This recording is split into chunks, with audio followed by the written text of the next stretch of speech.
Good morning, ladies and gentlemen. In today's video, we are previewing the upcoming season for the Minnesota Timberwolves. However, before I get too far into it, I want to remind you to leave a like and subscribe. I've been appreciating all the support that I've been receiving lately, and I hope to see that continue. Without further ado, let's talk about the T-Wolves. Before we can really preview the upcoming season for this team, though, I would like to reflect upon the off-season that this team has just had. In the draft, they selected Anthony Edwards with the first overall pick. I would have liked to have seen them gone with LaMelo Ball because I think that LaMelo has a significantly higher ceiling than any other player in this draft. But I also understand the Anthony Edwards pick. I get that it's a better fit alongside D'Angelo Russell in the backcourt. I just think that because of the higher ceiling that LaMelo possesses, that would have been what I would have done. They also flipped the 25th and 33rd picks for the 23rd pick, as well as the 17th pick in exchange for the 25th, 28th pick, the 25th and 28th picks, as well as Ricky Rubio. So they were very active on draft night in terms of trades, and with that 23rd pick that they acquired from the Knicks, they selected Leandro Bolmaro, who is a wing player that will be overseas for a couple of seasons. I think that there were better options than Bolmaro that were still available at this part of the draft, but I also think that it was a decent spot to take a player who has significant upside as a secondary ball handler in the future. They also drafted Jaden Mcdaniels with the 28th pick. McDaniels is a high upside flyer at this part of the draft. If he works out, then there's a chance that he can be a really strong defensive wing who has some skills as a ball handler and playmaker on the offensive end of the floor. So although he wasn't very good in his season at Washington last year, he has that long-term upside that makes him a solid pick here at the end of the first round for the Timberwolves. In addition to the draft stuff, the Timberwolves also made some moves in free agency and in the trade market. The one trade that they made was flipping Jacob Evans, Amari Spellman, and a second-round pick for Ed Davis from the New York Knicks. This was not a move that made a whole lot of sense to me because you're giving up two younger players as well as a second-round pick in exchange for a guy who is pretty much going to be your backup big man and really wasn't good in playing that role for the Jazz last season. So this wasn't a move that I loved for the Timberwolves, especially since they have a guy in Nas Reid that I really like, who I think has a chance to overtake Ed Davis for that backup center position by the end of the season. More on that a bit later. In free agency, they extended two players that were unrestricted free agents in Malik Beasley, who signed a 4-year, $60 million deal, as well as Juancho Hernangomez, who signed a 3-year, $21 million deal. Both of these were overpays in my opinion. I don't think that either of these two players is worth quite as much as they were paid by their teams, but because the Timberwolves forked over they gave up Robert Covington in order to acquire those two players. They really emphasized extending those two and keeping them around long term in making those decisions to keep those players around. They also signed Rondae, Hollis, Jefferson to a non-guaranteed minimum contract. I think that this was one of the better value deals, one of the biggest bargains of the entire free agency period. I really like Rondae, and I think that there's a chance that he can become a really solid option for this team, either as their fifth starter or a solid role player off the bench. So I think that that was a great pickup. More on him later. Now that we've reflected on this offseason and reviewed all the moves that the Timberwolves made, I think that we're ready to preview the upcoming season for the Timberwolves. I'm going to give my thoughts and expectations for every single one of the players that are currently under contract. So, as usual, we will start at the point guard position, where D'Angelo Russell is certainly the current starter. I am actually probably a bigger fan of D'Angelo Russell than most people are. It seems like a lot of people don't view him as the borderline all-star talent that he is. I mean, he made an all-star team 2 seasons ago, so the disrespect that people give to him is pretty unwarranted in my opinion. Yeah, I get that he struggles to create offense outside of pick and rolls. He can't really do much in isolation, and he's not a good defender whatsoever either. But he's a really high-quality scorer from the point guard position, averaged 23 points per game last season, I believe, on pretty solid efficiency. Shoots the ball well from three, is a decent finisher in the lane, and has one of the better between games with his ability to knock down floaters at a high level. He's really a 3-level scorer, and that's very valuable in the NBA. And in addition to that, he's a high-level playmaker and shot creator for his teammates, as we've seen him have an incredibly high assist percentage in the past couple of seasons. And I think that him, alongside Karl Anthony Towns, is a perfect combination for your top two players. Both are very high quality decision makers on the offensive end of the floor. They can both shoot the ball at a high level, and in that pick and roll, there's so many options that the Timberwolves can do, and I think that that is a perfect primary action to have in an offense. The rest of the point guards here, the next guy would be Ricky Rubio. Rubio came over in that trade that they made with the Oklahoma City Thunder. He was a Sun last year.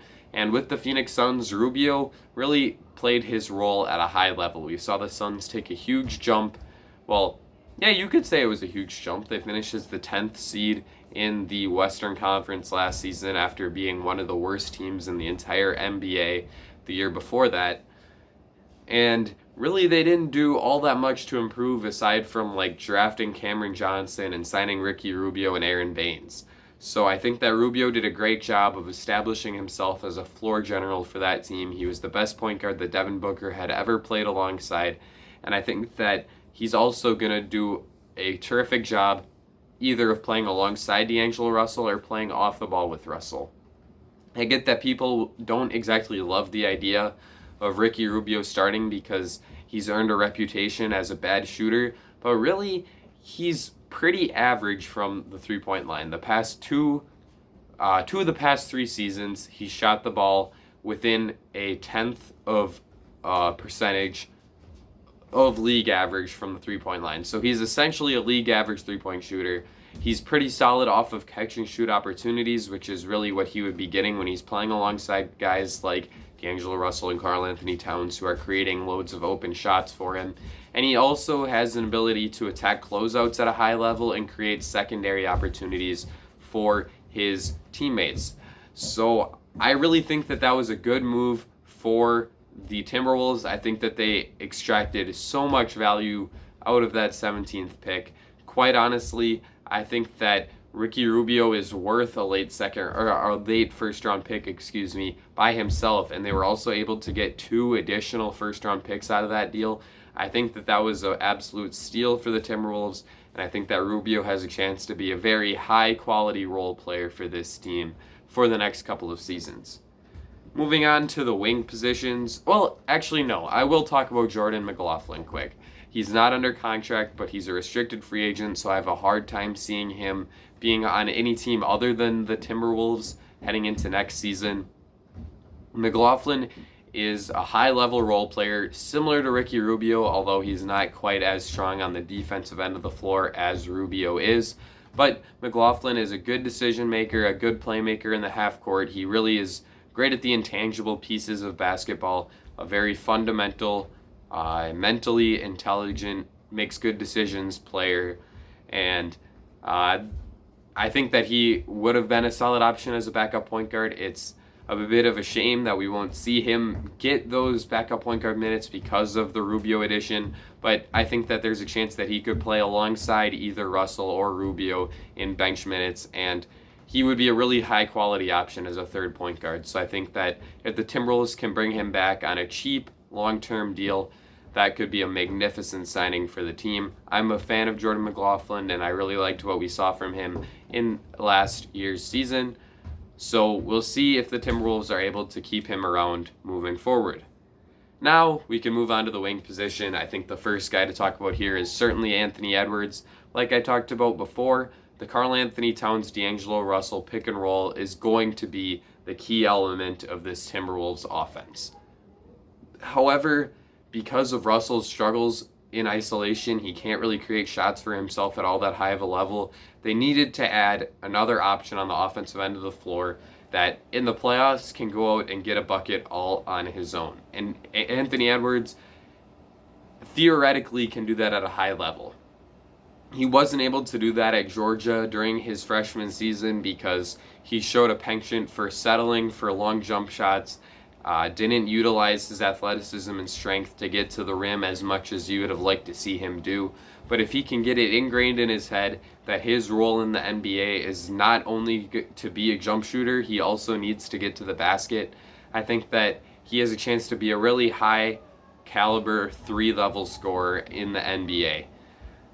The Timberwolves needed to add a good wing player to this team, and although there are questions about Edwards' effort level on defense, if he can bring it to a max from the effort standpoint, then he can really help out this team with his athleticism and becoming a defensive stopper from the wing position.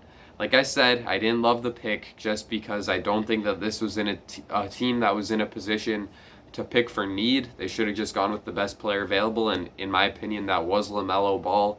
But clearly, they probably know more about this whole drafting process than I do. I'm just a kid who sits in his basement and talks about basketball. So, I can't bash them too much for the pick, and I think that Anthony Edwards has a chance to establish himself as a high-level second or third best player on this Timberwolves team moving forward. The next wing guy that is here to talk about is Malik Beasley. I think that Beasley was a significant overpay, as I outlined in a video before. I'm not a huge fan of his because I think that he really struggles to do too much outside of transition scoring. He struggles on the defensive end of the floor, and on offense, he can't create too many shots for himself, but he does shoot the three at a high level. He's a great floor spacer for his team, and that is important for the Timberwolves as he's going to be able to play on the wings and knock down the open looks that D'Angelo Russell and Karl Anthony Towns are going to be able to create for him. I don't mind them keeping him around, but I think that just because he plays the same position as the player they just invested the first overall pick in, this was a bit of an overpay, and I don't love the fact that he's a poor defender alongside a team that is already have a core of poor defenders. But overall, his ability to space the floor will be valuable to the team. The next wing here is Jarrett Culver. Culver was a top 6 pick last season out of Texas Tech, but he really struggled in his rookie season with the Timberwolves. He shot the ball at a very low level, 30% from 3, only 46% from the free throw line though, and that's really not an encouraging sign. He has to figure out his shooting stroke if he wants to be the high-level scorer that people thought that he could be coming out of Texas Tech, because he was clearly the best player on that Texas Tech team that made the NCAA championship game, and he showed a high level of scoring ability off of the bounce and getting to the basket, but if teams aren't going to close out on him, it's going to be that much harder for him to create shots. So he has to figure out that jump shot, but if he can, I still think that he can realize some of that lottery type potential that he flashed going into last year's draft. He's also very good on the defensive end of the floor, not as good as some people seem to rate him as, but he is good, solid on the ball. And the combination of that defensive skill as well as his on-the-ball scoring is going to keep him around in the NBA.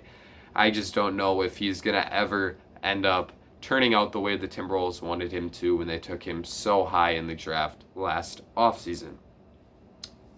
Moving on to Josh Kogi, who is a bit of a similar player to Culver in that he is a high-level wing defender, definitely a better defender even than Culver is, but he's also an even worse shooter. I'm not sure that I believe that he has a chance to even improve his shooting like I believe Culver can, because he shot it at an even lower level than Culver, only hitting 26% of his three-pointers last season. He's really going to have to work hard to improve that jump shot. And he also doesn't have as much of the off-the-bounce talent as Jarrett Culver does, but because of his ability to defend wings and guards at a high level, he's going to stick in the NBA. It's just a question of whether or not he can become a starter. And if he can figure out that jump shot, then yeah, I think that he has a solid spot as a fifth starter type in the NBA. Moving on to Jaden McDaniels, who, as I touched on before, is a high upside swing at the end of the first round for the Minnesota Timberwolves. He has flashed oodles of defensive potential as a guy who has extraordinary athleticism, a plus wingspan, and pretty solid ability to create plays defensively, both through steals and blocks, allow his team to get out in transition. Where he needs to improve is both in his emotional status in the NBA, or in basketball overall, as he tends to lose control of himself and earn technicals at a high rate, which certainly is not a good thing. And also on the offensive end, he needs to show that he can use that athleticism in a productive way to create shots for himself as well as others. If he can figure it all out, though, and put all the pieces of the puzzle together, there's a chance that you have a really strong wing player who is good on both ends of the floor. That's what the Timberwolves are gambling on here, and I think that it's a worthwhile gamble simply because of the athleticism and overall just length and frame that McDaniels is going to bring. The next guy to talk about here is Jake Layman, who is essentially just a versatile defender who is going to be able to stretch the floor at a decent level. He's an okay shooter from three, and he can guard multiple positions defensively. I think that he'll get some minutes with this team, and maybe if he impresses in training camp, he has a chance to even start at the 4 position.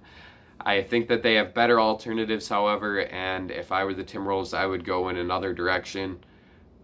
Because of his defensive versatility, though, as well as his all-right three-point shot, I do believe that Layman will get minutes for this Timberwolves team. I just am not sure how many it will end up being.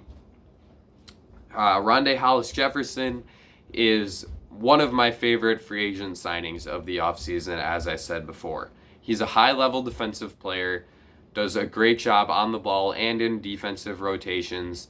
On the offensive end, he just really can't shoot it. Only a 21% three-point shooter last year, which was one of the worst marks in the entire NBA for a wing. However, he does have a bit of an ability to score off the bounce as an athletic, strong guy who can slash and get to the rim at a decent rate. He also has flashed a bit of a playmaking game, which is, of course, interesting. On the offensive end, though, overall he's going to be a minus just because of his inability to shoot, and he's not exactly a star off the dribble either. So what you're really getting with Rondae Hollis Jefferson is a high-level defensive player. He can guard multiple positions, probably 2 through 4. I would be comfortable putting him on.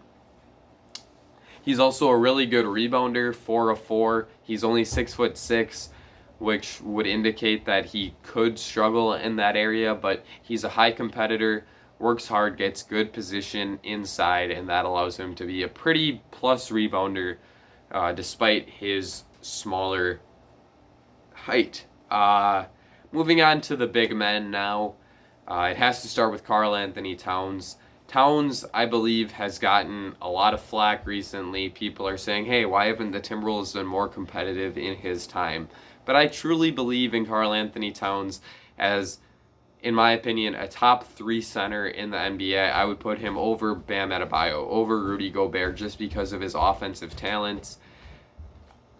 He can score the ball at a high level. He's really good in the post. He uses his huge frame to get great position, takes advantage of mismatches at a high level, is incredible coming out of screen and roll gigs as a great rim runner who can finish at a high level. And this past season, we saw him increase his three-point volume to a historic rate, attempting 8 threes per game as a big man.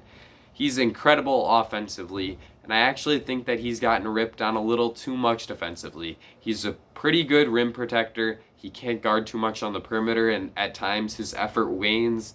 But I do think that Karl-Anthony Towns is at least a league average defensive center, and with that, in conjunction with his offensive capabilities, he's probably a top 20-ish player in the NBA. I think that Karl-Anthony Towns also has a chance to take a big step forward this upcoming season with more skilled playmakers in the backcourt with D'Angelo Russell and Ricky Rubio. So, you know what you're getting with Karl Towns. He will be on my preseason All-NBA list when I come out with that prior to the season later in December. But everybody knows what you're getting from Karl Towns. He's fantastic. The next big guy to talk about here is Juancho Hernangomez, and I maybe even should have included him with the wings. From what I've heard, he's probably the favorite to start at the 4, although I would prefer that the Timberwolves start Rondae, Hollis, Jefferson over Juancho. I just don't really get it with Juancho Hernangomez. I mean, he can shoot it at a high level, and that is important from the big man positions. Stretchy bigs are are very valuable in the NBA just because it improves spacing, and I value spacing as much as the next guy, but he struggles defensively, and he cannot do much in terms of creating shots for himself or teammates. He's a pretty good rebounder, and like I said, the floor spacing is key, but because of the other limits of his game, I'm not sure that I view him as a starting piece at the NBA level. Ed Davis is the next guy. Like I said, I really didn't get why the Timberwolves traded for him. He really struggled with the Jazz as a big man who can't do anything offensively, didn't even finish the ball at the basket very well, and he's very turnover prone for a big guy, which is not a good sign whatsoever. On defense, he can't guard in space. He's pretty much just a rim protector, and last season we saw his rim protection ability fall off. And for those reasons, I think that there's a chance that he gets passed up at the backup center position by Nas Reid, who is a player that I really liked coming out of LSU a couple seasons ago. And last year, I think that he showed an ability to be a solid stretch big man. He shot the 3 ball at a decent level for his rookie season.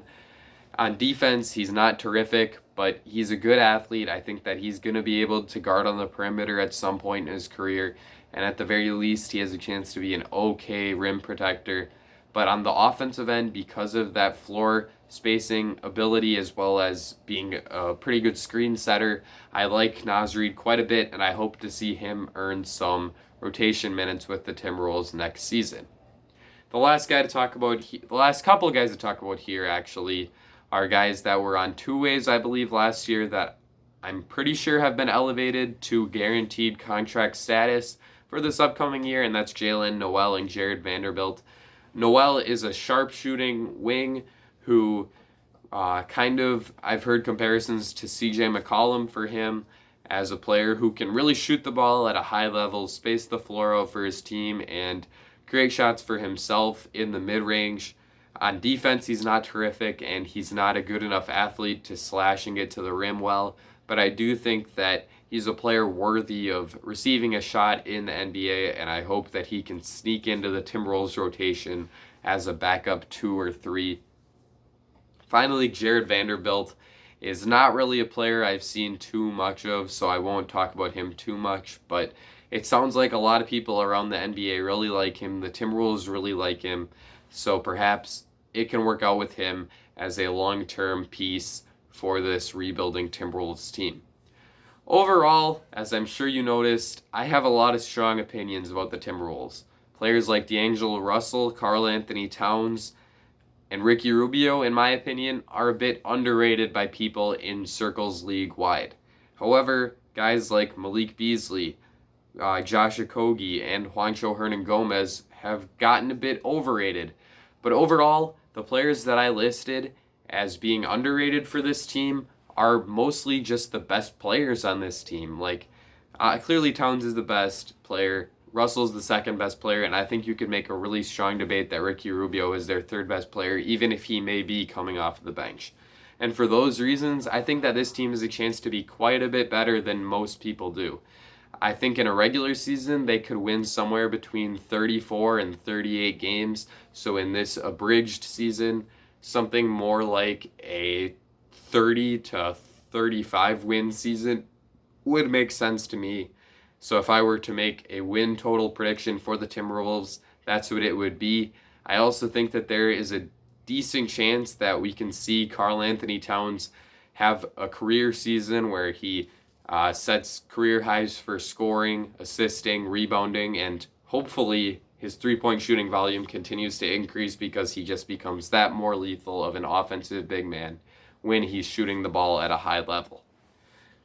I think that's everything that I wanted to cover. Let me know in the comments, what is your win total prediction for this Timberwolves team? Leave a like and subscribe if you enjoyed this video. We're going to have a couple more season preview videos coming out in the near future, so let me know what teams you would like to see me make season previews for. After I finish up a couple more of these, we're going to get into previewing the season for the NBA as a whole, talking about predictions for awards and playoff predictions and all of that good stuff. So I hope that you will all subscribe and be around for the journey here. So I think that's it for me. Ladies and gentlemen, I will see you all again very soon.